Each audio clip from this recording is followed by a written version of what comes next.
ചുരുക്കത്തിൽ ലോകത്തേക്ക് ആദ്യമായി പടയ്ക്കപ്പെട്ട അള്ളാഹുവിനെ ആരാധിക്കാൻ വേണ്ടി നിർമ്മിക്കപ്പെട്ട ഗേഹം അത് പരിശുദ്ധമായ കാബയാണ്. ആ കാബയിലേക്ക് തിരിഞ്ഞാണ് ലോകം മുഴുവൻ നിസ്കരിക്കുന്നത്. ഖുർആൻ ഓതുമ്പോൾ എപ്പോഴും കാല് കാബയിലേക്ക് നീട്ടിയിരിക്കാൻ പാടില്ല. സ്ത്രീകൾ ശ്രദ്ധിക്കുക, ഉമ്മമാരാണ് അത് പലപ്പോഴും ശ്രദ്ധിക്കാതെ പോകുന്നത്. കാബയിലേക്ക് കാല് നീട്ടിയിരിക്കാറാണ് ഗുരുതരമായ വീഴ്ചയാണ്, പാടില്ല, ശ്രദ്ധിക്കണം. അങ്ങനെ കാല് നീട്ടണം. വേദനയാണെങ്കിൽ വേറൊരു ഭാഗത്തേക്ക് ഇരിക്കും, തെക്ക് വടക്കോട്ട് മാറി അങ്ങനെ ഇരിക്കും. നീട്ടൽ പാടില്ല. ഉറങ്ങുന്ന സമയത്ത് നമ്മൾ കടക്കുമ്പോൾ ആദ്യം കടക്കേണ്ടത് എങ്ങോട്ട് തിരിഞ്ഞിട്ടാണ്? കിബിലയ്ക്ക് അഭിമുഖമായിട്ടാണ്. ശ്രദ്ധിക്കണം.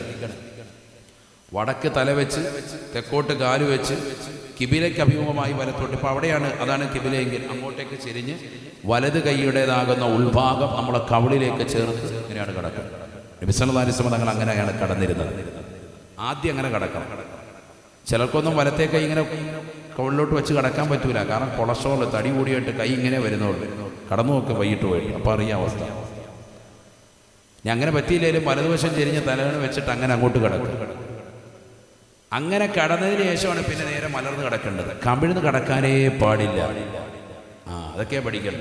കമിഴ്ന്ന് കിടക്കൽ മുസ്ലിമീങ്ങളുടെ ചര്യയല്ല. ഒരാൾ ഉറക്കത്തിൽ അറിയാതെ കമിഴ്ന്നു പോയി, അതല്ല വിഷയം. മനഃപൂർവ്വം ആദ്യം തന്നെ ചെന്നിട്ട് കമിഴ്ന്ന് കിടക്കുക നല്ല ശീലത്തിൽ പെട്ടതല്ല. വലതുവശം അല്ലെങ്കിൽ നേരെ മലർന്ന് കിടക്കുക. കണ്ടോ, കിബിലയ്ക്ക് അഭിമുഖമായി കിടക്കാൻ പറഞ്ഞു. ആ സമയത്ത് ആദ്യം തന്നെ ഒരാൾ മരിച്ചു കഴിഞ്ഞാൽ അയാൾ എങ്ങനെ കിടത്തണം? കിബിലയിലേക്ക് ചെരിച്ച് കിടത്തണം. ശരിക്കും ശ്രദ്ധിക്കണേ. ഖബർ പൊളിക്കൽ നിർബന്ധമായ മസ്അല ഫത്ഹുൽ മുഈനിൽ കാണാം. യജിബു നബ്ശുൽ ഖബർ എന്ന് പറഞ്ഞ ബഹുമാനപ്പെട്ടവർ പറയുന്നുണ്ട്. ഖബറിൽ കടക്കുന്ന വ്യക്തിയെ കിബിലയ്ക്ക് തെറ്റിയിട്ടാണ് കടത്തിയത് എങ്കിൽ അദ്ദേഹത്തിന്റെ ഖബർ പൊളിച്ചിട്ട് വീണ്ടും അദ്ദേഹത്തെ കിബില കൊള്ളെ കിടത്തണം. മനസ്സിലാകുന്നുണ്ട്? കിബിലയുടെ പ്രാധാന്യം പറയുന്നു. അത്രമേൽ പ്രാധാന്യമാണ്. ഒരാൾ മരിച്ചിട്ട് അയാളെ ഖബറടക്കിയപ്പോൾ എങ്ങനെ കടത്തി? ചെരിച്ച് കടത്തി അല്ലെങ്കിൽ നേരെ കടത്തിയാൽ ഖബറടക്കി. അടക്കി കഴിഞ്ഞപ്പോൾ ഒരാൾ പറഞ്ഞു, അതെ കിബിലയ്ക്ക് തിരിച്ചല്ല കടത്തിയിരിക്കുന്നത് കേട്ടോ. സുബ്ഹാനല്ലാഹ്. എങ്കിൽ ഖബർ പൊളിക്കണം. ഖബർ വേഗം തന്നെ വന്ന് മാന്തിയിട്ട് അയാളെ തിരിച്ചു കടത്തണം. അല്ലാതെ ഖബർ പൊളിക്കാൻ പാടില്ല. ഖബർ പൊളിക്കേണ്ട മസലയെ പറഞ്ഞു. അതുപോലെ ഒരാൾ വന്നിട്ട് പറയാം, എൻ്റെ വിലപ്പെട്ട ഒരു സ്വർണത്തിൻ്റെ ഒരു മോതിരം അതിൽ പോയി, അല്ലെങ്കിൽ നല്ല വിലപ്പെട്ട ഒരു സംഭവം അതിൽ പോയിട്ടുണ്ട്, എനിക്കത് കിട്ടണം. അയാൾ വാശി പിടിക്കുക. എങ്കിൽ ഖബർ പൊളിക്കൽ നിർബന്ധം. ഖബർ പൊളിക്കൽ നിർബന്ധമായ മസല പറയുന്നുണ്ട് ഫത്ഹുൽ മുഈനിൽ. അതിൽ കാണാം, ഇങ്ങനെയുള്ള സംഗതികൾക്കേ ഖബർ പൊളിക്കാവുള്ളൂ. അതിൽപ്പെട്ടതാണ് കിബിലയ്ക്ക് തെറ്റി വന്നു എന്ന് കണ്ടാൽ ഖബർ പൊളിക്കാവൂ. ശരിക്കും ശ്രദ്ധിക്കണേ, മസലയാണ് ഈ പറയുന്നത്. അപ്പൊ ഇവിടെ എല്ലാം കിബില പറഞ്ഞു. കഅബ കൊള്ളേ തിരിയണം. എന്തുകൊണ്ട്? അത് ചെറിയ കാര്യമല്ല. ബറക്കത്തുള്ള ഗേഹമാണ് കഅബ. അതുകൊണ്ടാണ് അങ്ങോട്ട് തിരിയാൻ പറയുക. ഈ ബറക്കത്ത് കിട്ടാനാണ് നമ്മൾ ഈ നടക്കുന്നത്. നമ്മൾ സുന്നികൾ ഈ ഓടുന്നതൊക്കെ ഈ ബറക്കത്ത് കിട്ടാനാണ്. അള്ളാഹു തൗഫീഖ് നൽകട്ടെ. മനസ്സിലായില്ലേ? ചിലർ മനസ്സിലാക്കിയുള്ള റമദാൻ 27 പൊതി കിട്ടും, അതാണ് ബറക്കത്ത്. കഴിഞ്ഞ് പിന്നെ അങ്ങോട്ടില്ല. നമ്മുടെ പള്ളിയിലൊക്കെ അങ്ങനെയാണല്ലോ. കരുനാഗപ്പള്ളി പള്ളിയിലൊക്കെ തറാവീഹ് നിസ്കരിച്ച് കഴിഞ്ഞാൽ ഉടനെ, വിത്രും കഴിഞ്ഞാൽ ഉടനെ പൊതി കൊടുക്കാൻ പെട്ടെന്ന് നിർബന്ധിക്കും. അതേ പൊതിയുണ്ട്, വേഗം കൊടുത്തോട്ടെ. കാരണം ഈ കൊടുക്കുന്ന വ്യക്തികൾക്കും വാങ്ങുന്ന കുറച്ച് ആളുകൾക്കും എത്രയും വേഗം പോകണം. കൊടുത്തോളാൻ പറഞ്ഞു. കഴിഞ്ഞ 7 കൊല്ലമായിട്ട് അങ്ങനെ കൊടുക്കുന്നത്. വേഗം കൊടുത്തോളാൻ പറഞ്ഞു. പൊതി ആഗ്രഹിച്ചു വരുന്നവർക്ക് പൊതി കൊണ്ടുപോയിക്കോട്ടെ. പക്ഷെ ആ പൊതിക്കകത്തല്ല എന്ത്? ലൈലത്തുൽ ഖദർ. പൊതിക്കകത്ത് അറബി ലൈലത്തുൽ ഖദർ എന്ന് എഴുതി വെച്ചാലും അതല്ല ലൈലത്തുൽ ഖദർ. ചിലർ അങ്ങനെ മനസ്സിലാക്കിയിട്ടുണ്ട്. അതോടുകൂടി ചിലർ പോകും. വേറെ കുറേ ആളുകൾ, മഹല്ലത്തുൽ അല്ലാത്തതായ ആളുകൾ പിന്നെ വന്നുകൂടി സുബൈ വരെ പള്ളി സജീവമായിട്ടിരിക്കും. അവർക്കാണ് ലൈലത്തുൽ ഖദർ കിട്ടുന്നത്. മറ്റേത് പൊതി കിട്ടി. ഇതാണ് നമ്മുടെ സുന്നികളിൽപ്പെട്ട പല ആളുകളും ബറക്കത്താന്ന് മനസ്സിലാക്കിയിരിക്കുന്നത്. എനിക്ക് ബറക്കത്ത് കിട്ടിയില്ല എന്ന് പറയുന്നത് ഏതാ? എനിക്ക് പൊതി കിട്ടിയില്ല എന്നാണ് പറയുന്നത്. അതല്ല ബറക്കത്ത്. അങ്ങനെ ആയിപ്പോ ഇന്നത്തെ തലമുറ. അള്ളാഹു നമ്മളെ കാത്ത് സംരക്ഷിക്കട്ടെ. ആ ഒരവസ്ഥയിലേക്ക് പോകാൻ പാടില്ല. അങ്ങനെ ഖുർആനിൽ ബറക്കത്തിനെ കുറിച്ച് പറഞ്ഞത് ധാരാളം ഭാഗങ്ങളിലുണ്ട്. അള്ളാഹു അവനെ കുറിച്ചും അവന്റെ നാമങ്ങളെ കുറിച്ച് പറഞ്ഞിട്ടുണ്ട്. തബാറക ഇസ്മു റബ്ബിക ദിൽ ജലാലി വൽ ഇക്റാം. അല്ലാഹു സുബ്ഹാനഹു വ തആലക്ക് 99 നാമങ്ങളുണ്ടത്രേ. ആ 99 നാമങ്ങൾ മുഴുവനും ബറക്കത്തുള്ള നാമമാണ്. തബാറകസ്മു റബ്ബിക ദിൽ ജലാലി വൽ ഇക്റാം. നിന്റെ റബ്ബിന്റെ സർവനാമങ്ങളും ബറക്കത്തുള്ള നാമമാണെന്ന് വിശുദ്ധമായ ഖുർആൻ.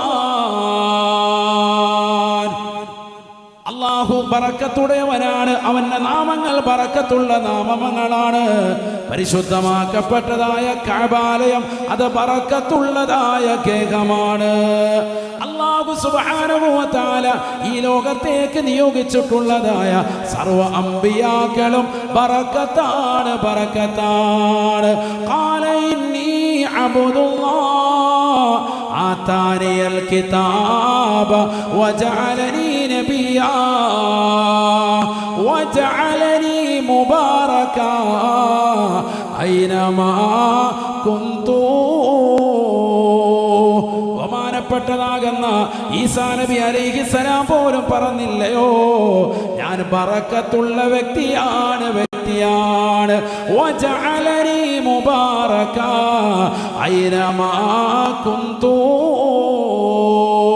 ഞാൻ എവിടെ പോയാലും എന്തിൽ പിടിച്ചാലും എവിടേക്ക് നടന്നാലും അതിലെല്ലാം ബറക്കത്താണ്. തീർന്നില്ല. അല്ലാഹു സുബ്ഹാനഹു വ തആല മുത്തുനബി മുഖേന നമുക്ക് കൈമാറി തന്നതായ പരിശുദ്ധമായ ഖുർആൻ ബറക്കത്തിന്റെ ഗ്രന്ഥമാണ്.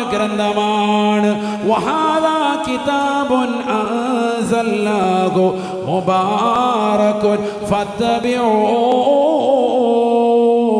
വത്തഖൂ ലഅല്ലകും തുർഹമൂൻ. ഇത് പരിശുദ്ധമായ ഗ്രന്ഥമാണ്. മുബാറക്കുൻ ബറക്കത്തുള്ള ഗ്രന്ഥമാണ്. ഫത്തബിഊ, ആ ഖുർആനിനെ നിങ്ങൾ പിൻപറ്റണേ.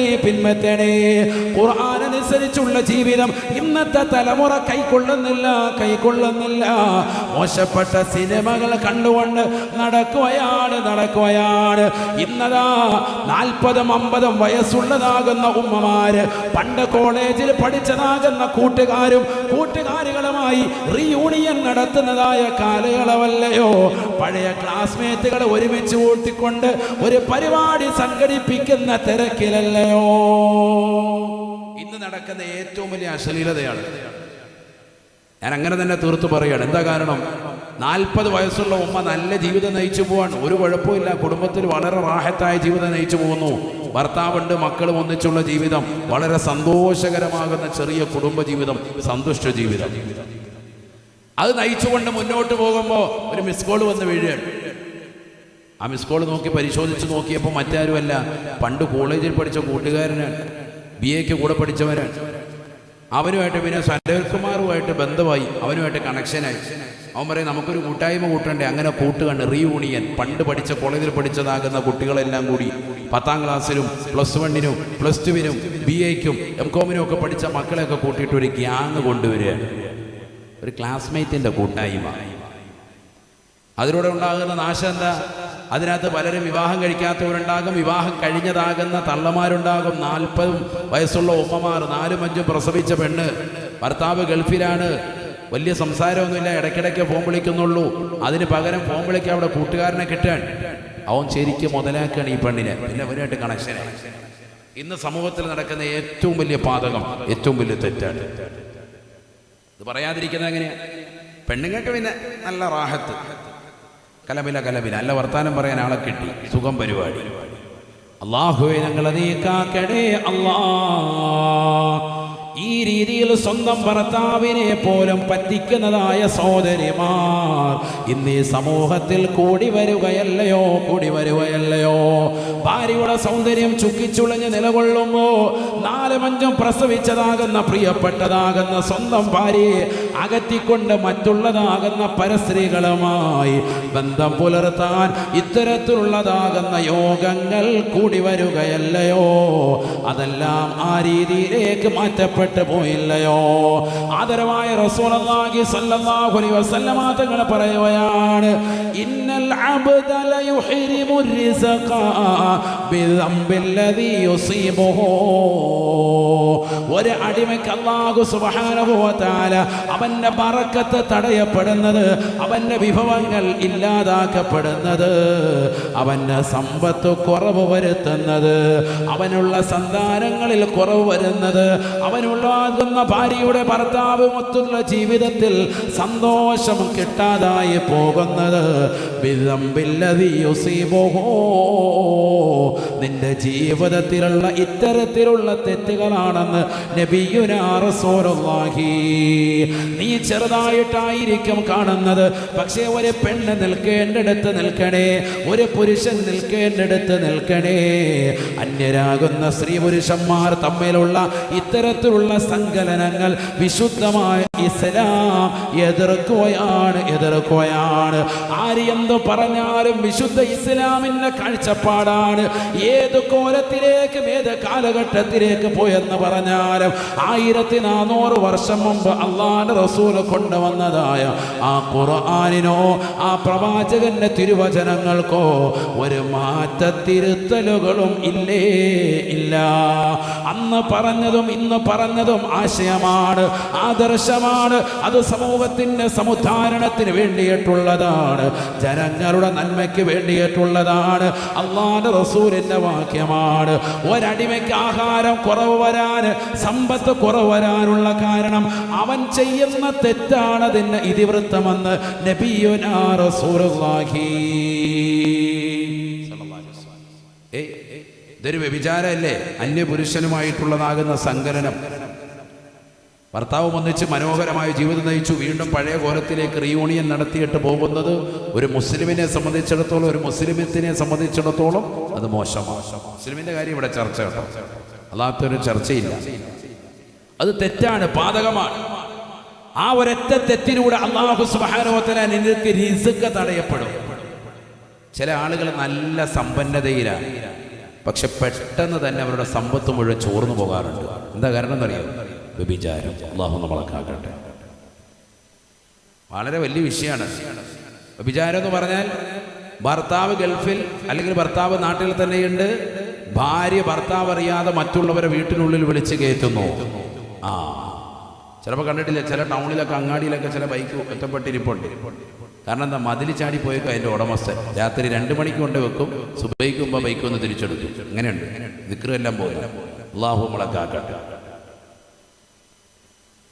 ചില സ്ഥലങ്ങളിലുണ്ട്. ഞാനിങ്ങനെ കാസർഗോഡ് മുതൽ ഇങ്ങനെ സഞ്ചരിക്കുന്നതല്ലേ, അതുകൊണ്ട് ഇതെല്ലാം നിങ്ങൾ കാണുന്നതാണ്. അല്ലാഹു നമ്മളെ കാത്ത് സംരക്ഷിക്കട്ടെ. ചില ഗ്രാമങ്ങളിലൊക്കെ കാണാം. അല്ലാഹു നമ്മളെ കാത്ത് സംരക്ഷിക്കട്ടെ. വൈകിട്ടാകുമ്പോൾ ചില മതിൽ ചാട്ടക്കാർ, പകല് ഭാര്യ ആ കിടക്കുന്ന പത്രം കൊണ്ട് എടുക്കുമെന്ന് പറഞ്ഞാൽ പോലും എടുക്കാൻ പറ്റാത്ത ടീമാണ്. കുനിയാൻ മേലെ എനിക്കത് കലസ്ട്രോളാന്ന് പറയുന്ന ടീം വൈകിട്ട് നോക്കുമ്പോൾ 2 മണിക്ക് ഹൈ ജമ്പ്, മതിൽ ചാട്ടം. അതാ പരിപാടി. അല്ലാഹു നമ്മളെ കാത്ത് സംരക്ഷിക്കട്ടെ.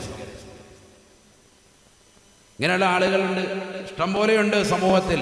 ഒക്കെ പകൽമാന്യന്മാരായിട്ട് നടക്കുക, വലിയ ആളായിട്ട് നടക്കുക സമൂഹത്തിൽ. ഓരോർക്കുന്നതൊന്നും ആർക്കും അറിയില്ല എന്നാണ്. രഹസ്യമായി നടത്തുന്ന പരിപാടികൾ ഇതൊക്കെ പരസ്യമാകുന്ന ഒരു കാലഘട്ടത്തിലേക്ക് പോയിക്കൊണ്ടിരിക്കുകയാണ്. ചിന്തിച്ചോ, നാളെ മഹ്ശറയിൽ ഇതെല്ലാം വലിയ സ്ക്രീനിൽ പ്രദർശിപ്പിക്കും. ഈ ചാടുന്ന ചാട്ടം ഇന്ന് നിങ്ങൾ ഈ പറയുന്ന വാളൊക്കെ നിസാരവൽക്കരിക്കും. നാളെ ഈ പറയപ്പെടുന്നതാകുന്ന ഓരോന്നും നാളെ സ്ക്രീനിൽ കാണിക്കപ്പെടും, കൺമുന്നിൽ കാണാൻ പോവാൻ. ആചാര്യ രാത്രി പോകുന്നത് 4 ഉംറ ചെയ്ത ആചാര്യാണ്. കാബയുടെ കില്ല പിടിച്ച കൈയാണ്. ആ കൈയുമായിട്ട് വേറെ അങ്ങോട്ടോ പോവാൻ. അല്ലാഹു നമ്മളെ കാക്കുമാറാവട്ടെ. പാതിരാത്രി സമയം ഓട്ടമാണ് ആചാര്യ, തിരക്ക്. നബി തങ്ങൾ പറഞ്ഞു, ദാരിദ്ര്യമെത്തിക്കും. ഇന്നൽ അബ്ദ ലയുഹരിമു റിസ്ഖ ബിദംബില്ലദി യുസീബുഹു. മുത്തുനബിയുടെ അധ്യായമാണ്. ശരിയല്ലേ? നിങ്ങൾ ചിന്തിച്ചു നോക്കി, വ്യഭിചരിച്ചതാകുന്ന ആളുകളുടെ കുടുംബങ്ങളിലൊക്കെ ദാരിദ്ര്യമുണ്ടാകും, ഉറപ്പാണ്. യൂരിസുൽ ഫഖറ, ദാരിദ്ര്യമാണ് അവർ അനന്തരമെടുക്കുക. ഹബീബ് മുഹമ്മദ് മുസ്തഫ. കഴിക്കാൻ അന്നം ഉണ്ടാവൂല, അന്നത്തിന് വേണ്ടിയാണ് ഈ പോകുന്നത്. അതുകൊണ്ടല്ലേ നിങ്ങൾ നോക്കി റെഡ് സീറ്റിലും മറ്റുമൊക്കെ പണിയെടുക്കുന്നവർ, അവർക്ക് ആ പണി തന്നെയാണ്. ഖിയാമത്ത് നാൾ വരെ അത് വിട്ട് വേറൊരു പണിക്ക് പോയിട്ടില്ല. ഈ അടുത്തിടെ ഒരു സഹോദരൻ ഒരു വീഡിയോ കാണിക്കുകയുണ്ടായി. 2000 രൂപയ്ക്കൊക്കെ സ്വന്തം ശരീരം വിറ്റ് തിന്നുന്ന ആളുകൾ ഈ കൊച്ചു കേരളത്തിലുണ്ട്. നിങ്ങൾ വൈകിട്ട് കരുനാപ്പള്ളി ടൗണിലോട്ട് പോവാ, ഹുൻസകളെ കാണാം, നല്ല റാഹത്തായിട്ട് രാത്രി നിൽക്കുകയാണ്. വന്ന് അതിലേക്കൂടെ പോകണമെങ്കിൽ അജയരെ 2000 രൂപ ഉണ്ടെങ്കിൽ കറങ്ങാം, നമുക്ക് പോകാമെന്ന് പറയും. അള്ളാഹു നമ്മളെ കാക്കട്ടെ. 2000 രൂപയ്ക്ക് സ്വന്തം ശരീരം വിൽക്കുകയാണ്. ഒന്ന് ആലോചിച്ച് നോക്ക് നിങ്ങൾ. മുമ്പ് 20,000-നും 1,00,000-നും ഒക്കെ വിറ്റുകൊണ്ടിരുന്ന ശരീരങ്ങളാണ് മുമ്പ് അങ്ങനെയാണ് കേട്ടിരുന്നത്. അത് മാറിയിട്ട് ഇപ്പം എത്രയാ വില? എത്രയാ? 2000 രൂപയ്ക്ക് ഫുൾ നൈറ്റ്, രാത്രി മുഴുവൻ ഹയാത്താക്കാം. പോരാനേ അവിടെ അവരെ കൊണ്ടുപോകാനും ആളുണ്ട്. സുബൈക്ക് മുമ്പ് ഇവരുടെ കാര്യങ്ങൾ നിറപടിയാക്കാൻ ടീംസും ഉണ്ട്. അതാ രസം. കറക്റ്റ് സമയമാകുമ്പോൾ 2 മണിയൊക്കെ ആകുമ്പോൾ ഒരു കാറും എടുത്തുകൊണ്ട് അതിലേക്കൂടെ വരും, ഇല്ലേ ബൈക്ക് എടുത്തുകൊണ്ട് വന്നിട്ട് ബഗേറിക്കോ പുറ ഇരുത്തിക്കൊണ്ട് കറങ്ങാണ്. അപ്പം അതിനല്ലേ ജനങ്ങൾക്ക് സമയം. ജനങ്ങൾക്കിങ്ങനെ ആർമാദിക്കണം. ഒരു റജബും വേണ്ട, ശബാനും വേണ്ട, റമദാനും വേണ്ട, അടിച്ചു പൊളിക്കൽ തന്നെ. പഴീക്കൽ ബീച്ചുകൾ കണ്ടില്ലേ? പുതിയ ഹോട്ടലുകൾ തുടങ്ങിയിട്ട് ആ ഹോട്ടലുകളെ കേന്ദ്രീകരിച്ച് വൈകിട്ട് നൈറ്റ് ക്ലബ്ബുകളും നിശാ ക്ലബ്ബുകളും സംഘടിപ്പിക്കാൻ, ഡിസ്കോ ബ്രേക്കർ, DJ പാട്ടുകൾ ഇട്ടിരിക്കുകയാണ്. അടുത്തൊരു സഹോദരൻ പറഞ്ഞതാ. നഊദു ബില്ലാഹ്, അല്ലാഹു നമ്മളെ കാക്കട്ടെ. പറയാൻ പേടിയാണ് സത്യത്തിൽ. കാരണം പറയുമ്പോൾ അറിയാത്ത കൊമ്പ് കൂടി പോവാണ്. അതാണ് ഇപ്പോഴത്തെ കാലം. ആളുകൾ നന്നാവട്ടെ എന്ന് ഓർത്ത് പറയുമ്പോൾ, നല്ല ഉദ്ദേശത്തിൽ പറയുമ്പോൾ, അവിടെ എപ്പോൾ തുടങ്ങി സാർ നമ്മൾ അറിഞ്ഞില്ലല്ലോ, നാളെ തന്നെ അങ്ങോട്ട് പോയേക്കാം, നാളത്തെ വാതിന് നമ്മളില്ല, അസ്സലാമു അലൈക്കും. ഇതാണ് കൗമ്. പറയാൻ പേടിയാണ്. ചിലപ്പോൾ ഇപ്പോൾ ഓൺലൈനിൽ ഇരിക്കുന്നവർ ഇപ്പോഴേ പോയിട്ടുണ്ടാവും. അത് തീരുന്നതിനും അമ്മമാർ അവിടെ എത്തും, ഇവിടെ എവിടെയാണെന്ന് അറിയാൻ വേണ്ടി. അതാണ് നമ്മുടെ തലമുറ. അള്ളാഹു നമ്മളെ കാത്തു സംരക്ഷിക്കണം. DJ പാട്ടുകളിട്ട് തുള്ളാണ്. അവിടെ തുള്ളുന്നതിന് നേതൃത്വം കൊടുക്കുന്നത് തലയിൽ തട്ടമിട്ട മുസ്ലിം താത്തമാർ. അവിടെയാണ് നമുക്ക് വിഷയം. അല്ലാതെ വല്ലവരും കൂടെ തുള്ളുന്നതിന് നമുക്ക് ഉപദേശിക്കാൻ തന്നെ അർഹതയുണ്ട്. അപ്പം അങ്ങനെയാണല്ലോ എല്ലാവരും പറയുന്നത്, നിങ്ങൾ നിങ്ങളുടെ ദീൻ പറഞ്ഞാൽ മതിയെന്നാണ്. നമ്മൾ നമ്മുടെ ദീനുള്ളവരോടാണ് പറയുന്നത്, മുസ്ലിമീങ്ങളോടായി പറയുന്നത്. നിങ്ങളതിങ്ങനെ പോകരുത്, ശ്രദ്ധിക്കുക. അള്ളാഹു നമ്മളെ കാക്കുമാറാവട്ടെ. അപ്പം അങ്ങനെയാണ്. ഇത് പറയുമ്പോൾ ഇതിൻ്റെ മുറിക്ലിപ്പ് എടുത്തിട്ട് ഒരു ഭാഗത്തിരുന്നിട്ട് പറയും, ഞങ്ങൾ ഉപദേശിക്കാൻ നിങ്ങളാരും ഇത് ചോദിക്കുന്ന കുറേ കൗമുണ്ട്. അവരോട് പറയാനുള്ളത് നിങ്ങളോടല്ല പറഞ്ഞത്, നിങ്ങൾ അങ്ങനെ തന്നെ പൊയ്ക്കോ, ഞങ്ങൾ മുസ്ലിമീങ്ങളോടായി പറഞ്ഞത്. മുസ്ലിമീങ്ങളിൽ പെട്ട ചില ആളുകാരുണ്ട്, നിങ്ങൾ ഞങ്ങളെ ഉപദേശിക്കണ്ടെന്ന് പറയുന്നത്. അങ്ങനെയുള്ള കാപട്യത്തിൻ്റെ മുഖത്ത് ആളുകളോടും പറയുന്നില്ല, നല്ല സുന്നികളായ ആളുകളോടാണ് ഈ പറയുന്നത്. എൻ്റെ മുന്നിലിരിക്കുന്ന ശ്രോതാക്കളോട് അള്ളാഹു തൗഫീഖ് നൽകട്ടെ. അങ്ങനെയാണല്ലോ ഇപ്പം എല്ലാത്തിനും വിമർശനം ഉന്നയിക്കുന്ന ആളുകളാണ്. നന്മ ഉപദേശിക്കുന്നത് ആർക്കും ഇഷ്ടമില്ല. ഇത് നബി തങ്ങൾ പറഞ്ഞതാണ് സ്വല്ലല്ലാഹു അലൈഹി വസല്ലം. അവസാന കാലഘട്ടമാകുമ്പോ ആദരവായ റസൂലുള്ളാഹി സ്വല്ലല്ലാഹു അലൈഹി വസല്ലമ തങ്ങൾ പറയുകയാണ്, നന്മ ഉപദേശിക്കുന്ന ആളുകൾ ഉണ്ടാവുകയില്ലത്രേ, തിന്മ വിരോധിക്കുന്ന ആളുകൾ ഉണ്ടാവുകയില്ല. സഹാബത്ത് ചോദിക്കുകയാണ്, അവകായിനുൻ യാ റസൂലല്ലാഹ്, അങ്ങനെയൊക്കെ ഉണ്ടാകുമോ റസൂലേ? അങ്ങനെ ഒരു കാലഘട്ടം വരുമോ ഹബീബേ? ആദരവായ പ്രവാചകനെ പറയുകയാണ്, തീർച്ചയായും ഉണ്ടാകും സ്വഹാബ. വല്ലദീ നഫ്സി ബിയദിഹി വഅശദ്ദു മിൻഹു സയഖൂൻ, അതിനേക്കാൾ വലുത് കാണും സ്വഹാബ, അതിനേക്കാൾ വലുത് കാണും സ്വഹാബ. സഹാബത്ത് ചോദിക്കുകയാണ്, വമാ അശദ്ദു മിൻഹു യാ റസൂലല്ലാഹ്, നന്മ ഉപദേശിക്കാതെ തിന്മയെ നയിക്കുന്നതായ ഒരു കാലഘട്ടത്തേക്കാൾ മോശമായ ഒരു കാലഘട്ടം ഏതാണ്? അല്ലാഹുവിന്റെ റസൂൽ പറയുകയാണ്, നന്മ ഉപദേശിക്കുന്നവരെ തടയുന്നവരും തിന്മ ഉപദേശിക്കുന്നവരെ വാഴ്ത്തുന്ന കാലഘട്ടം കടന്നു വരുമത്രേ. അങ്ങനെ ഒരു അവസ്ഥയിലേക്ക് വരും. സ്വവർഗാനുരാഗികളെ എന്ന് ഭയങ്കര ഇഷ്ടമാണ് ആർക്ക്? മീഡിയക്കാർക്ക്. കൊണ്ടുവന്നിരുത്തിയിട്ട് നിങ്ങളുടെ ജീവിതത്തിലൊക്കെ ഒന്ന് പറഞ്ഞ് റാഹത്തായിട്ട് അവരുടെ കൈ മൈക്കൊക്കെ കൊടുത്ത് ഭയങ്കരമായിട്ട് അവരെ പ്രോത്സാഹിപ്പിക്കുകയാണ്. ഭയങ്കര ഇഷ്ടമാണ്. അല്ലെങ്കിൽ മാന്യമായി ജീവിതം നയിച്ചു പോകുന്ന ആളുകൾ അവരവരുടെ ശരീരപ്രകൃതിക്ക് ഭംഗം വരുത്തിയിട്ട് ശസ്ത്രക്രിയ ചെയ്ത് ട്രാൻസ്ജെൻഡേഴ്സ് ആക്കുന്നതിന് വേണ്ടി വലിയ പ്രലോഭനങ്ങൾ കൊടുക്കുന്നതായ ഒരവസ്ഥ മീഡിയകൾ തന്നെ. അവരുടെ വാർത്തകൾ എപ്പോഴും മുഴപ്പിച്ചിങ്ങനെ കാണിക്കുക സമൂഹത്തിൽ. വേറെ എത്രയോ വാർത്തയുണ്ട് ഇവിടെ പെട്രോളിനും ഡീസലിനും വില കൂടിക്കൊണ്ടിരിക്കുന്നു, വർധന വന്നിച്ചിരിക്കുന്നു, കാണുന്ന എല്ലാ സാധനങ്ങൾക്കും വില കൂടുന്നു. ഇതൊന്നും ഇവിടെ ചർച്ചയില്ല. ചർച്ച എന്താ? രണ്ടുപേര്, അതിലൊരുത്തൻ എന്തായി? അവൻ ഗർഭം ധരിച്ചു, അച്ഛൻ ഗർഭിണിയായി. അച്ഛൻ ഗർഭിണിയായി. അതൊക്കെ ഇപ്പോൾ സംഭവിച്ചു. ഇപ്പോഴത്തെ ലേറ്റസ്റ്റ് ന്യൂസുകളാണ്. അതാണ് എല്ലാവരുടെയും മുന്നിൽ കാണിക്കുന്നത്. അപ്പോൾ എന്തായി, ഇവിടെ ലോകത്തുള്ള എല്ലാ അച്ഛന്മാർക്കും ഇനി മുതലൊരു താല്പര്യം പറഞ്ഞു, എന്ത്, ഗർഭിണിയാകാം. അതാ കളി. ന്യൂസ് ഇങ്ങനെ കൊടുത്തു ഒരു 10 കൊല്ലം കഴിയുമ്പോൾ പിന്നെ അച്ഛന്മാരെല്ലാം നല്ല റാഹത്തൻ്റെ വാതിലൊക്കെ വരുമ്പോൾ എല്ലാവരുടെയും വയറിങ്ങനെ വീർത്തിരിക്കുക. റാഹത്ത് തന്നെ. അത് ചെറിയ 2 പിള്ളേരുണ്ട് റാഹത്ത്. പെണ്ണുങ്ങളെല്ലാവരും പുറകെ ആണുങ്ങളുടെ ജോലി നോക്കുക, ആണുങ്ങളെല്ലാം പെണ്ണുങ്ങളുടെ ജോലി നോക്കുക. ലോകം പോയിക്കൊണ്ടിരിക്കുകയാണ്. ലോകാവസാനത്തിന് ഇതിനേക്കാൾ വലിയ അടയാളം ഇനി വല്ലതും ഉണ്ടോ? ഞാനിപ്പോൾ അതിലേക്ക് കിടക്കുന്നില്ല. ആയത്തുൽ ഹദീസൊക്കെ പോയ സമയം പോകും. ലോകം മുഴുവനും ഇങ്ങനെ അശ്ലീലത വ്യാപിച്ചുകൊണ്ടിരിക്കുകയാണ്. ഇതിനെയൊക്കെ പ്രലോഭിച്ചുകൊണ്ടിരിക്കുക. ഒരു സിനിമാ നടി അങ്ങോട്ട് പോയാൽ, അവളൊരു കുഞ്ഞിനെ പ്രസവിക്കാൻ തുനിഞ്ഞാൽ, അവൾ ഗർഭിണിയായാൽ, ഭർത്താവുമായിട്ട് എന്തെങ്കിലും ഒന്ന് ഉലാത്തിയാൽ അതെല്ലാം എടുത്ത് പോസ്റ്റ് ചെയ്യാം സോഷ്യൽ മീഡിയയിൽ. എല്ലാം കൊണ്ടുവന്നോണ്ടേ ന്യൂസുകാർ. ഏതാ ഈ ന്യൂസുകാർ? ഇവരുടെയൊക്കെ പേജ് ഓരോ പാവങ്ങൾ ലൈക്ക് ചെയ്ത് വെച്ചിരിക്കുന്നത് നല്ല നല്ല ന്യൂസ് കിട്ടുമെന്ന് കരുതിയ ന്യൂസ് മുഴുവൻ വിഷയദാരിദ്ര്യം ഇതാ കൊടുക്കുന്ന മുഴുവൻ. പേർലിമാനിയുടെ കുഞ്ഞിപ്പോൾ എവിടെയുണ്ട്? അതിപ്പോൾ ചർച്ച. ആ കുഞ്ഞിനെന്താ പേര്? അവരിതാ ലുലുമാളി വന്നിട്ടുണ്ട്, ദേ ഇറങ്ങാൻ പോകുന്നു. ഓ, സാപാത്തി ചെയ്യണം ഇനിയിപ്പോൾ. ഹണി റോസ് ദേ ഉദ്ഘാടനത്തിന് വന്നിട്ടുണ്ട്, ദേ പോകുന്നു, ദാ വരുന്നു, ദാ ചർച്ച.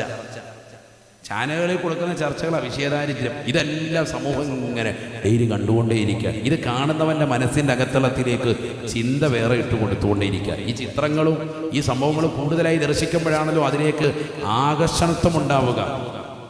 ആണ് നേരത്തെ ഖുർആൻ പറഞ്ഞതുപോലെ ഫഅത്ബഅഹു ശൈത്വാനു, പിശാചിന്റെ ഒരു തുടർച്ച അവൻ്റെ ഹൃദയത്തിൽ ഇങ്ങനെ ഇട്ടുകൊടുക്കുകയാണ്. അള്ളാഹു നമ്മളെ കാക്കട്ടെ. കാണുന്നതും കേൾക്കുന്നതും ഒക്കെ അശ്ലീലത, തൊടുന്നതും അശ്ലീലത, നമ്മുടെ ജീവിതത്തിൽ മുഴുവനും കണ്ടുകൊണ്ടിരിക്കുന്നത് അതാണ്. അള്ളാഹു നമ്മളെ കാക്കട്ടെ. അള്ളാഹു നമ്മളെ കാത്തു സംരക്ഷിക്കട്ടെ. ശ്രദ്ധിക്കണേ. നബിയുനാ റസൂലുള്ളാഹി സ്വല്ലല്ലാഹു അലൈഹി വസല്ലമ തങ്ങൾ പറയുന്നു, അവസാന കാലഘട്ടത്തിലേക്ക് എത്തുമ്പോൾ ഈ രീതിയിലുള്ള തെറ്റുകുറ്റങ്ങൾ വല്ലാതെ അധികരിച്ചു പോകുമേ. എന്നാൽ ഇതെല്ലാം കടന്നു വരുന്നതിന് മുമ്പ് ഈ തെറ്റുകുറ്റങ്ങളെല്ലാം അധികരിച്ചുകൊണ്ടങ്ങനെ പോകുമ്പോഴാണ് ഇമാം മഹ്ദി റളിയല്ലാഹു അൻഹു കടന്നു വരുന്നത്. ഹബീബനാ റസൂലുള്ളാഹി സ്വല്ലല്ലാഹു അലൈഹി വസല്ലമ തങ്ങൾ പറഞ്ഞതായി ബഹുമാനപ്പെട്ടതാകുന്ന ഇമാമിങ്ങൾ രേഖപ്പെടുത്തുകയാണ്. ഇബ്നു ഹജറുൽ ഹൈതമി റളിയല്ലാഹു അൻഹു അദ്ദേഹം രേഖപ്പെടുത്തുകയാണ്, ലി മഹ്ദിയത്തിന ആയതാൻ, ബഹുമാനപ്പെട്ട ഇമാം മഹ്ദി റളിയല്ലാഹു അൻഹു വരുന്നതിന് മുമ്പ് 2 വലിയ ദൃഷ്ടാന്തങ്ങളുണ്ടത്രേ. ലം യകൂനാ മുൻദു ഖലഖല്ലാഹു സമാവാതി വൽ അർദ്. കരുനാഗപ്പള്ളിയിലുള്ള സഹോദരങ്ങളെ, സഹോദരിമാരെ, പഠിച്ചു വെക്കണേ. ആകാശഭൂമികളെ സൃഷ്ടിച്ചതിന് ശേഷം ഇന്ന് വരെ ആ 2 ദൃഷ്ടാന്തങ്ങൾ വന്നിട്ടില്ലത്രേ. ആ 2 ദൃഷ്ടാന്തം വരാൻ പോവാൻ. എപ്പോഴാണ് വരുന്നത് എന്ന് നിങ്ങൾ ഓരോരുത്തരും ചിന്തിച്ചോളൂ. സമയം പറയുന്നില്ല, നെറ്റിൽ നോക്കിക്കോ. ലം യകൂനാ മുൻദു ഖലഖല്ലാഹു സമാവാതി വൽ അർദ്. ആകാശഭൂമികളെ സൃഷ്ടിച്ചതിന് ശേഷം അല്ലാഹു സുബ്ഹാനഹു വ തആല ഈ 2 ദൃഷ്ടാന്തങ്ങളെ ഇന്ന് വരെ വന്നിട്ടില്ല, ഇന്ന് വരെ വരുത്തിച്ചിട്ടില്ല. ഏതൊക്കെയാണ് ആ 2 ദൃഷ്ടാന്തങ്ങൾ? ഒന്നാമതായി അല്ലാഹുവിന്റെ റസൂൽ പറയുകയാണ്, യൻകസിഫുൽ ഖമറു ഫി അവ്വലി ലൈലത്തിൻ മിൻ റമളാൻ. റമളാനിന്റെ ആദ്യത്തേതാകുന്ന രാത്രിയിൽ ചന്ദ്രഗ്രഹണമുണ്ടാകുമേ. ഒരു റമളാൻ കടന്നു വരും. ഇമാം മഹ്ദിക്ക് മുമ്പ് ഒരു റമളാൻ വരും. ആ റമളാനിന്റെ ആദ്യത്തേതാകുന്ന ദിവസത്തിൽ ചന്ദ്രഗ്രഹണമുണ്ടാകുമേ. വതൻകശിഫു ശംസു ഫിന്നസ്വി മിൻഹു. ആ റമളാനിന്റെ 15ന്റെ അന്ന് തന്നെ സൂര്യഗ്രഹണവും ഉണ്ടാകുമേ. ലം യകൂനാ മുൻദു ഖലഖല്ലാഹു അസ്സമാവാതി വൽ അർദ്. ആകാശഭൂമികളെ സൃഷ്ടിച്ചതിന് മുതൽക്ക് ഇന്ന് വരെ ഈ 2 ദൃഷ്ടാന്തം ഉണ്ടായിട്ടേ ഇല്ല. ഇമാം മഹ്ദി റളിയല്ലാഹു അൻഹു വരുന്നതിന് മുമ്പ്, അതിന് തൊട്ട് മുമ്പുള്ള റമളാനിന്റെ ആദ്യത്തെ ദിവസം എന്തുണ്ടാവും? നജീർ ചന്ദ്രഗ്രഹണം ഉണ്ടാവും ആദ്യത്തത്. റമദാൻ 15 അന്ന് എന്തുണ്ടാകും? സൂര്യഗ്രഹണം ഉണ്ടാകും. അത് കഴിഞ്ഞാൽ ഉടനെ ആര് വരും? ഇമാം മഹദി റളിയല്ലാഹു അൻഹു വരുമെന്ന് ബഹുമാനപ്പെട്ട ഇബ്നു ഹജറുൽ ഹൈതമി റളിയല്ലാഹു അൻഹു രേഖപ്പെടുത്തി. സുബ്ഹാനല്ലാഹ്, അല്ലാഹു നമ്മളെ സാലിഹീങ്ങൾ ചേർക്കട്ടെ. ഉസ്താദ് ഇപ്പം ഈ റമദാനാണോ എന്ന് ചിന്തിക്കുന്നവരെ ഞാനത് പറയുന്നില്ല, നെറ്റിൽ നോക്കും. അല്ലാഹു തൗഫീഖ് നൽകട്ടെ. കാരണം സൂര്യനും ചന്ദ്രനൊന്നും എൻ്റെ കയ്യിലില്ല, അതൊക്കെ അവിടെ ഇരിക്കുകയാണ്. അത് വരുന്ന സമയത്ത് നോക്കാം. നമ്മളിനി ഇത് പറഞ്ഞിട്ട് ഉസ്താദ് പറഞ്ഞത് അതേ ഇല്ല ഇതായില്ല എന്ന് പറയണ്ട. ഒരു റമദാനിൽ ഇതുണ്ടാവും. അത് ഏത് റമദാനാണെന്നുള്ളത് നിങ്ങൾ തപ്പിക്കോളൂ. ഇനി സമയം അറിയുമല്ലോ. എന്തായാലും അധികം പോകൂല. അള്ളാഹു നമ്മളെ സാലിഹ്യങ്ങൾ ചേർക്കട്ടെ. അത്രേ ഞാൻ ക്ലൂ തരുന്ന അത്രേ ഉള്ളൂ. എന്തായാലും അധികം പോകൂല എന്ന് മാത്രമേ ഞാനിപ്പോൾ പറയുന്നുള്ളൂ. ലോകാവസാനത്തിൻ്റെ അടയാളങ്ങളെല്ലാം വെച്ചിട്ട് ഇങ്ങനെ നോക്കുമ്പോൾ ഏകദേശമായി. അള്ളാഹു നമ്മളെ കാത്ത് സംരക്ഷിക്കട്ടെ എന്ന് പറഞ്ഞാൽ നാളെ ഉണ്ടാവും, അടുത്ത വർഷം ഉണ്ടാവും, ഒന്നും ഞാൻ പറയുന്നില്ല. ദൃഷ്ടാന്തമാണ് ഈ പറഞ്ഞത്. ഇതെന്തായാലും നിങ്ങൾക്ക് ശ്രദ്ധിക്കാൻ വേണ്ടി ഒരു അടയാളം പറഞ്ഞാൽ സ്ത്രീകളും പുരുഷന്മാരും ഒക്കെ ഒന്ന് ശ്രദ്ധിച്ചോ, നെറ്റിലൊക്കെ ഒന്ന് പരതി നോക്കിക്കോ. റമദാനിൻ്റെ ആദ്യത്തെ ദിവസം എന്തുണ്ടാകും? ചന്ദ്രഗ്രഹണം. അതേ റമദാനിൻ്റെ തന്നെ, പിറ്റത്തെ അല്ല, അതേ റമദാനിൻ്റെ 15 തന്നെ എന്തുണ്ടാവും? സൂര്യഗ്രഹണം ഉണ്ടാവും. ഇത് കഴിഞ്ഞാൽ ആര് വരും? ഇമാം മഹ്ദി വരുമെന്നാണ്. ഇമാം മഹ്ദി വരുമെന്ന് പറഞ്ഞാൽ ഇമാം മഹ്ദി ജനിച്ചു വീഴല്ല. ഞാൻ മുമ്പ് പള്ളിയിൽ നമ്മൾ അത് ഓരോ ഘട്ടം ഘട്ടമായിട്ട് ആഴ്ചകളോളം നമ്മൾ പറഞ്ഞിട്ടുണ്ട്. ഇമാം മഹ്ദിക്ക് എത്ര വയസ്സായിരിക്കുമെന്ന്? 40 വയസ്സായിരിക്കും. അപ്പം എന്ന് പറഞ്ഞാൽ ഇമാം മഹ്ദി റളിയല്ലാഹു അൻഹു ജനിച്ചിട്ടുണ്ടാവുമെന്നർത്ഥം. നേരത്തെ ജനിച്ചിട്ടുണ്ട്. 40 വയസ്സായി അദ്ദേഹം ഇമാം മഹ്ദിയാണെന്ന് കാബയുടെ പരിസരത്ത് വെച്ച് പ്രഖ്യാപിക്കുന്ന സമയമാണ് ഇത്. ശരിക്കും ശ്രദ്ധിക്കണം. അള്ളാഹു നമ്മളെ കാത്ത് സംരക്ഷിക്കണം. ഞാൻ ഈ അടുത്തൊരു സഹോദരൻ എന്നെ ഒരു പേപ്പർ കാണിച്ചു. അതിൽപ്പെട്ടതാണ് 2029 2027 റമദാനിലാകും ഇത് ഇങ്ങനെ ഉണ്ടാകുന്നതെന്ന് പറയുന്നുണ്ട്. സാധാ ഇത് ശരിയാണോ എന്നോട് ശ്രദ്ധിക്കാൻ പറഞ്ഞു. അങ്ങനെയാണ് ഞാനിത് പരതുന്നത്. പരതുമ്പോൾ നോക്കുമ്പോൾ 2029 ഉണ്ടാവും, 27 ഉണ്ടാവും, അതെനിക്കറിയില്ല. എന്തായാലും സംഭവം അങ്ങനെ ഉണ്ടാവുമെന്ന് നബി സല്ലല്ലാഹു അലൈഹി വസല്ലം പറഞ്ഞിട്ടുണ്ട്. അത് സഹീഹാണ്, ആർക്കും തള്ളാൻ പറ്റൂല. അള്ളാഹു മനസ്സിലാക്കാൻ നമുക്ക് തൗഫീഖ് നൽകട്ടെ. എന്തായാലും അത് അന്വേഷിക്കുക. അത് അന്വേഷണത്തിന് നിങ്ങൾക്ക് തന്നിരിക്കുകയാണ് കരുനാഗപ്പള്ളിക്കാർ. നിങ്ങൾ ഇന്ന് തന്നെ എന്ത് ചെയ്യോ? എത്തിൽ പരതിക്കും. അള്ളാഹു തൗഫീഖ് നൽകട്ടെ. ആരെങ്കിലും ശാസ്ത്രജ്ഞന്മാരെങ്കിലും കൂട്ടുകാരുണ്ടെങ്കിൽ വിളിച്ചു ചോദിച്ചോളൂ. അങ്ങനെയാണെങ്കിൽ ഒരുങ്ങി റെഡിയാകാം. ഇപ്പോഴേ ഏകദേശം തീരുമാനമായിട്ടുണ്ടെന്ന് അർത്ഥം. ഇമാം മഹ്ദി വന്നാൽ പിന്നെ തൊട്ടുപുറകെ ആര് വരും? ദജ്ജാൽ വരും, യജൂജ് മജൂജ് വരും, ഈസാ നബി ഇറങ്ങും. അങ്ങനെയാണെങ്കിൽ മരിക്കുന്നതിന് മുമ്പ് ഏകദേശം തീരുമാനമാവും. അള്ളാഹു നമ്മളെ സാലിഹ്യങ്ങൾ ചേർക്കട്ടെ. അല്ലാഹുവേ നീ തൗഫീഖ് നൽകണേ അല്ലാ, നീ തൗഫീഖ് നൽകണേ അല്ലാ.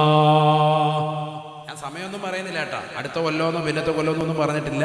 എന്നെ ഒരാൾ കാണിച്ചത് പറഞ്ഞതേ ഉള്ളൂ. ഏതാണ് തീരുമാനിക്കേണ്ടത് നിങ്ങളാണ്. റമദാൻ ഒരു റമദാനിൽ ഇതുണ്ടാവും. അതാണ് ഞാൻ പറഞ്ഞിട്ടുള്ളത്. അങ്ങനെയെങ്കിൽ ഇനി എത്ര നാൾ നമുക്ക് ആയുസ്സുണ്ടാവും? ചിന്തിക്കുന്ന സഹോദരൻ. ഈ സമയത്ത് തന്നെ അൽഹംദുലില്ലാഹ് ഇത്തരത്തിൽ വഅദിന്റെ സദസ്സിൽ നിങ്ങൾക്ക് വരാൻ സാധിച്ചിട്ടുണ്ട് എങ്കിൽ അള്ളാഹു നൽകിയ വലിയ അനുഗ്രഹമാണ്. നിങ്ങളിൽ ഒരു നന്മ നൽകിയിട്ടുണ്ട് എന്നർത്ഥം.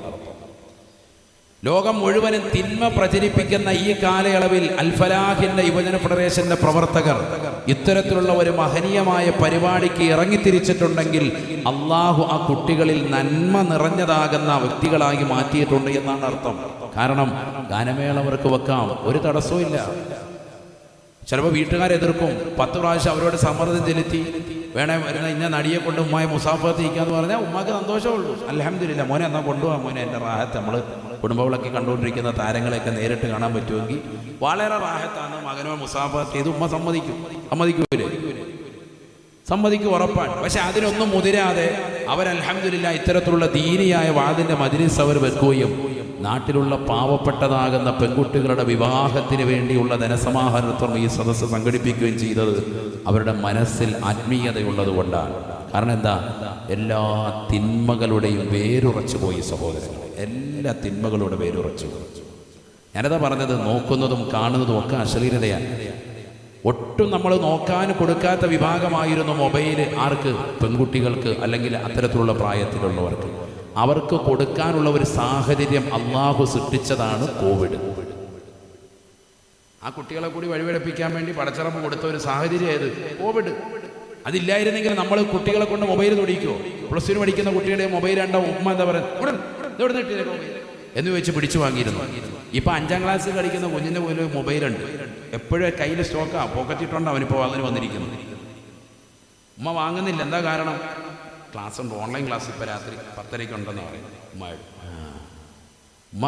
പിന്നെ വിവരം ഇതില്ലാത്തതുകൊണ്ട് ഉമ്മ വിശ്വസിച്ച് 10:30 രാത്രി 10:30 ഓൺലൈൻ ക്ലാസ് ഉണ്ട്. വേറൊരുത്തരുമായിട്ട് വീഡിയോ ചാറ്റിംഗ് ഉണ്ട് 10:30 മുതൽ 11:30 വരെ കറക്റ്റ് ടൈം വെച്ച്.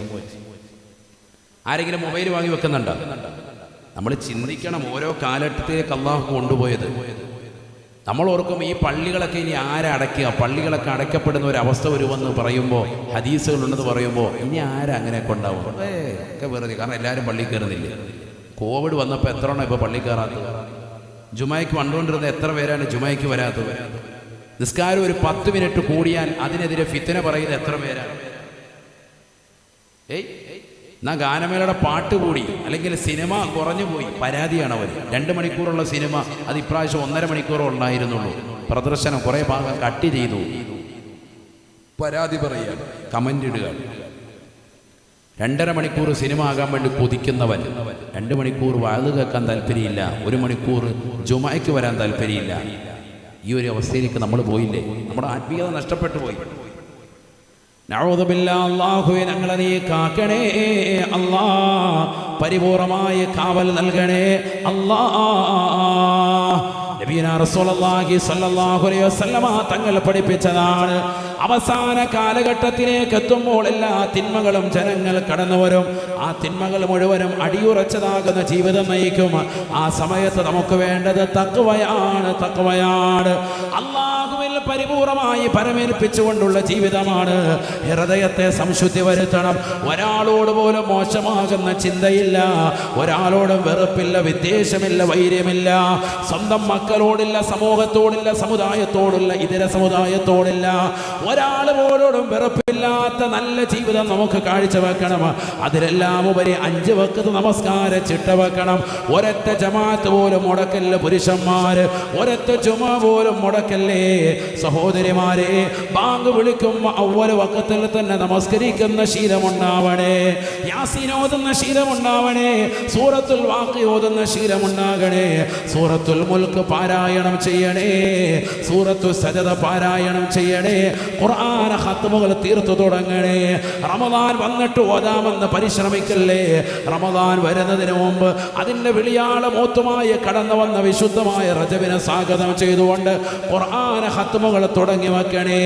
മരണപ്പെട്ടുപോയ മാതാപിതാക്കളുടെ ഖബറിടം പ്രിയപ്പെട്ട പുരുഷന്മാരെ ജുമുഅ ദിനത്തിൽ പോയി സന്ദർശിക്കണേ. അവർക്ക് വേണ്ടി സദഖ ചെയ്യുകയും അവർക്ക് വേണ്ടി ദാനധർമ്മങ്ങൾ നടത്തിക്കൊണ്ട് വിശുദ്ധമാക്കപ്പെട്ട ദിനങ്ങളെ സുതാര്യമാക്കണേ. പരിശുദ്ധമായ ഖുർആനിലൂടെ അല്ലാഹു പറയുകയാണ്, വലൗ അന്ന അഹ്ലൽ ഖുർആ ആമനൂ വത്തഖൂ ലഫതഹ്നാ അലൈഹിം ബറകാതിൻ മിനസ് സമാ ലഫതഹ്നാ അലൈഹിം ബറകാതിൻ മിനസ് സമാഇ വൽ അർദ്. ഈ ദുനിയാവിൽ പടച്ചറപ്പിനെ പേടിച്ചും ഭയപ്പെട്ടുകൊണ്ടും നല്ല ഇബാദത്തുകൾ കണിശത വെച്ചുകൊണ്ട് നിലകൊണ്ടാൽ, അല്ലാഹുവിൽ വിശ്വാസം അർപ്പിക്കുകയും തഖ്വയിൽ അധിഷ്ഠിതമായ ജീവിതം നയിച്ചുകൊണ്ട് മുന്നേറുകയും ചെയ്താൽ ലഫതഹ്നാ അലൈഹിം ബറകാതിൻ മിനസ് സമാഇ വൽ അർദ്. ആകാശത്തു നിന്നും ഭൂമിയിൽ നിന്നും അല്ലാഹു സുബ്ഹാനഹു വ തആല നിങ്ങൾക്ക് ബറക്കത്തിന്റെ വാതിലുകൾ തുറന്നു നൽകുന്നതാണ്. റജബ് എന്ന് പറയുന്ന പവിത്രമായ മാസത്തിൽ അല്ലാഹുവിനോട് റജബിനും ശഅബാനിലും ബറക്കത്തിന് ചോദിക്കുന്നവരെ, അതോടൊപ്പം ഹൃദയത്തെ ഒന്ന് ശുദ്ധീകരിക്കണേ. തെറ്റുകൾ മുഴുകാതെ പടച്ചറബിലേക്ക് തൗബ ചെയ്തുകൊണ്ട് മടങ്ങണേ. അല്ലാഹുവിലേക്ക് ഇസ്തിഗ്ഫാറുകൾ അധികരിപ്പിക്കേണ്ട മാസമാണ് സയ്യിദുൽ ഇസ്തിഗ്ഫാർ, ഷഹറുൽ ഇസ്തിഗ്ഫാർ. പരിശുദ്ധമാക്കപ്പെട്ട ഇസ്തിഗ്ഫാറിന്റെ മാസം കൂടിയാണ്. അസ്തഗ്ഫിറുല്ലാഹൽ അദീം. അല്ലാഹുവേ, ഞാൻ ഒരുപാട് കള്ളു കുടിച്ചവനാണ്, വിചരിച്ചവനാണ്. അശ്ലീലമായ തലത്തിലേക്ക് എൻ്റെ കണ്ണും കാതും കൊണ്ടുപോയതാണ്.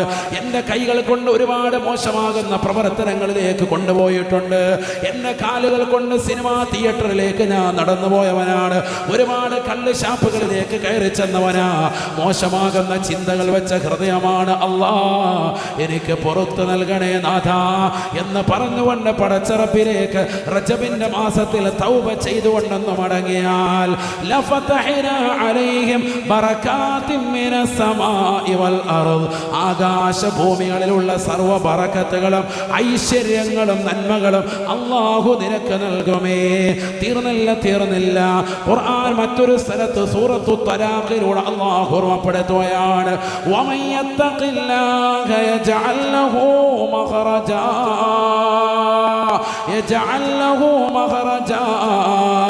വയർസുഖുഹു മിൻ ഹൈസു ലാ യഹ്തസിബ് വമൻ യതവക്കൽ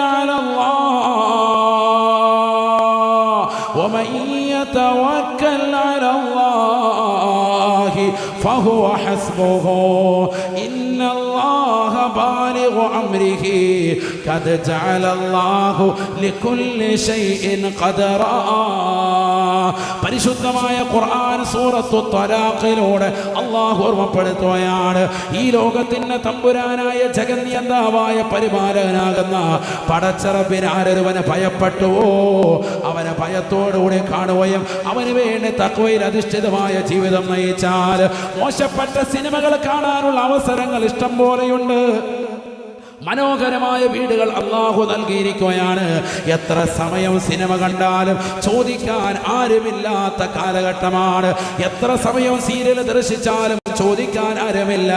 വാപ്പയും ഉമ്മയും കൂടിയ മൊബൈൽ ഫോൺ വാങ്ങിച്ചു തന്നിരിക്കുകയാണ്, പഠിക്കാൻ വാങ്ങിച്ചു തന്നതാണ്. പക്ഷേ സിനിമകൾ കാണുകയാണ്, മോശപ്പെട്ട തലത്തിലേക്ക് കൊണ്ടുപോയ. ഇതെല്ലാം കൊണ്ടുപോകാതിരുന്നാൽ അല്ലാഹു എനിക്ക് ബറക്കത്ത് ചൊരിയുമെന്നുള്ള ചിന്ത, അല്ലാഹു എനിക്ക് നരകീയ മോചനം നൽകുമെന്നുള്ള ചിന്ത, അല്ലാഹു എനിക്ക് ഖബറിലെ ശിക്ഷ എളുപ്പമാക്കി തരുമെന്നുള്ള ചിന്ത, അല്ലാഹു എനിക്ക് വിചാരണ എളുപ്പമാക്കി തരുമെന്നുള്ള ചിന്ത, മഹ്ശറയിൽ എനിക്ക് പ്രയാസം അനുഭവിക്കേണ്ടി വരികയില്ല എന്നുള്ള ചിന്ത മനസ്സിലേക്ക് കടന്നു വരട്ടെ. എന്നിട്ട് തെറ്റുകൾ പരിപൂർണമായി ഒഴിവായ ഒരു ജീവിതം വരട്ടെ. എൻ്റെ കണ്ണുകളെ ഞാൻ സൂക്ഷിക്കും, എൻ്റെ കാതുകളെ ഞാൻ സംരക്ഷിക്കും, എൻ്റെ ഹൃദയത്തെ ഞാൻ സംരക്ഷിക്കും, എൻ്റെ കൈകളെ ഞാൻ പിടിച്ചാൽ നിലകൊള്ളും, എൻ്റെ കാതുകളെ ഞാൻ വിചാരിച്ചാലല്ലാതെ മോശമാകുന്ന ഒരു തലത്തിലേക്ക് കൊണ്ടുപോകാൻ പറ്റുകയില്ല. അതുകൊണ്ട് ഞാൻ എൻ്റെ കള്ളുകൂടി ഒഴിവാക്കുകയാണ്, ഞാൻ എൻ്റെ ലഹരി ഉപയോഗം ഒഴിവാക്കുകയാണ്. ഇനി ഒരു ബീച്ചിലേക്കും ഞാനില്ല, ഇനി ഒരു പാർക്കിലേക്കും ഞാനില്ല, ഇനി ഒരു മാളിലേക്കും ഞാൻ പോകുന്നില്ല. ഇനി മോശപ്പെട്ടതാകുന്ന തലത്തിലേക്ക് എൻ്റെ ജീവിതത്തെ ഞാൻ കൊണ്ടുപോകുന്നില്ല. കാരണം ലോകാവസാനത്തിന്റെ അടയാളങ്ങൾ അല്ലാഹുവിന്റെ റസൂൽ പറഞ്ഞതാകുന്ന എല്ലാ ചെറിയ അടയാളങ്ങളും വന്നു. ഇമാം മഹ്ദി റളിയല്ലാഹു അൻഹുവിനെ പ്രതീക്ഷിച്ച് നിലകൊള്ളുകയാണ്. ആ ഇമാം മഹ്ദി വരുന്നതിന് മുമ്പ് റമദാൻ മാസത്തിന്റെ ആദ്യത്തേതാകുന്ന സുദിനത്തിൽ തന്നെ ആ ഒറ്റ രാവിലെ തന്നെ ചന്ദ്രഗ്രഹണം ഉണ്ടാകുമത്രേ. അതേ റമദാനിന്റെ പകുതിയിൽ സൂര്യഗ്രഹണവും ഉണ്ടാകുമത്രേ. അടുത്തിടെ തന്നെ സംഭവിക്കാൻ പോകുന്ന പ്രതിഭാസമാണ്. അല്ലാഹുവേ, അതിനെക്കുറിച്ച് ഭയമുള്ളത് കൊണ്ട് തന്നെ ഇനി ലോകാവസാനത്തിലേക്കുള്ള വിളിയാളം ഇതാ കടന്നു വരുകയാണ്. അതുകൊണ്ട് അന്യരാകുന്ന വ്യക്തികളോട്, അത് സ്വന്തം സഹോദരനാകട്ടെ, സഹോദരിയാകട്ടെ, അയൽവാസിയാകട്ടെ, കൂട്ടുകാരനാകട്ടെ, ഇതര സമുദായത്തിൽപ്പെട്ടവരാകട്ടെ, ഒരാളോട് പോലും വെറുപ്പിന്റെ വിദ്വേഷത്തിന്റെ വിത്തുപാകാതെ എല്ലാവരോടും സ്നേഹസമസ്രമാകുന്ന പെരുമാറ്റത്തിലൂടെയുള്ള ജീവിതം നിനക്ക് ധന്യമാവട്ടെ. ഒരൊറ്റ ചുമയോ ജമാഅത്തോ മുടക്കരുത് സഹോദരങ്ങളെ. ബാങ്ക് വിളിക്കുമ്പോ തലയിൽ തട്ടമിട്ടുകൊണ്ട് ഒതുകൊടുത്തുകൊണ്ട് ആദ്യ വക്കത്തിൽ തന്നെ വീടിന്റെ അകത്തലങ്ങൾ നമസ്കരിക്കുന്ന സഹോദരിമാരായി മാറണം. 70,000 ദിക്റ് നമ്മുടെ ജീവിതത്തിൽ ഏറ്റവും ചുരുങ്ങിയത് നമ്മളെ ചൊല്ലിത്തീർക്കണം. 1,00,000 സൂറത്തുൽ ഇഖ്ലാസ് നമ്മുടെ ജീവിതത്തിൽ അനിവാര്യമാ. കാരണം ഏത് സെക്കൻഡിലും മരണം വരാ, എപ്പോൾ വേണമെങ്കിലും മരണം നമുക്ക് കടന്നു വരാം. പ്രസവവേദന വന്നതാകുന്ന കണ്ണൂർ ജില്ലയിലുള്ള പാവപ്പെട്ട സഹോദരി ഒരിക്കലും പ്രതീക്ഷിച്ചതല്ല, മരണം പ്രതീക്ഷിച്ചതല്ല. തന്റെ ഭർത്താവ് പ്രതീക്ഷയോട് പറയുകയാണ്, പ്രതീക്ഷയെ വണ്ടിയെടുക്ക്, നമുക്ക് എത്രയും പെട്ടെന്ന് ഹോസ്പിറ്റലിലേക്ക് പോകണേ. വേഗം തന്നെ വാഹനം എടുത്തുകൊണ്ട് പോകുമ്പോ അതാ തന്റെ പ്രിയപ്പെട്ടതാകുന്ന ഭാര്യയുടെ മാതാപിതാക്കളും വാഹനത്തിൽ കയറുകയാണ്, മൂത്ത മകളും വാഹനത്തിൽ കയറുകയാണ്. പോകുന്ന വഴിയിൽ അച്ഛൻ തന്നെ പുറകിലിരുന്ന് പറയുന്നുണ്ട്, എന്തോ മണം വല്ലാതെ കടന്നു വരുന്നുണ്ട് പ്രതീക്ഷയെ. പക്ഷേ തന്റെ പ്രിയപ്പെട്ട ഭാര്യ തൊട്ടടുത്തിരിക്കുന്ന ഫ്രണ്ട് സീറ്റിൽ തന്നോടൊപ്പം ഇരിക്കുന്ന പൊന്നു ഭാര്യ അവൾ പ്രസവവേദന കൊണ്ട് നിലവിളിക്കുന്നത് കേട്ടപ്പോ ഭർത്താവാകുന്ന മനുഷ്യൻ ചിന്തിച്ചില്ല, ഇത് മരണത്തിലേക്കുള്ള ദൂരമാണ്, മരണത്തിലേക്കുള്ള അടുപ്പമാണെന്ന് ചിന്തിച്ചില്ല. വേഗം തന്നെ വേഗം പോവുകയാണ്. അതാ ഹോസ്പിറ്റലിലേക്ക് എത്താൻ ഒരു 100 മീറ്റർ എത്തുമ്പോ ഖാബിദുൽ അർവാഹ് അലൈഹിസ്സലാം കടന്നു വന്നുകൊണ്ട് ശരീരത്തിൽ ആത്മാവിനെ പിടിച്ചില്ലേ, അവരെ കരിച്ചു കളഞ്ഞില്ലേ. സഹോദരങ്ങളെ, അച്ഛനും അമ്മയും മൂത്ത മകളും ഇളയമടക്കമുള്ളവർ നോക്കി നിൽക്കേ, അവർ ഒച്ചപ്പാടിടൽകെ ആ പാവപ്പെട്ട ഗർഭിണിയാകുന്ന സഹോദരിയും അവരുടെ ഭർത്താവും ഈ ലോകത്ത് നിന്ന് വിട പറഞ്ഞു പോയില്ലേ. എത്ര വലിയ ദുരന്തമാ. ഈ രീതിയിൽ തന്നെ എത്ര ആളുകളാണ് ഈ കഴിഞ്ഞ 2 മാസങ്ങളിൽ മരണപ്പെട്ടു പോയിട്ടുള്ളത്. കേരളത്തെ നടുക്കിയതാകുന്ന ഇത്തരത്തിലുള്ള വാർത്തകൾ അല്ലാഹുവേ പടച്ച റബ്ബേ, ആ കുടുംബത്തിലെ സർവർക്കും നീ ക്ഷമ കൊടുക്കണേ അല്ലാ. ഇത്തരത്തിലുള്ള വിപത്തുകളിൽ നിന്ന് ഞങ്ങളെ നീ കാക്കണേ അല്ലാ. അതുകൊണ്ട് ഏത് സമയത്തും എവിടെ വെച്ചും അസ്രായീൽ അലൈഹിസ്സലാം കടന്നു വരാ ഒരു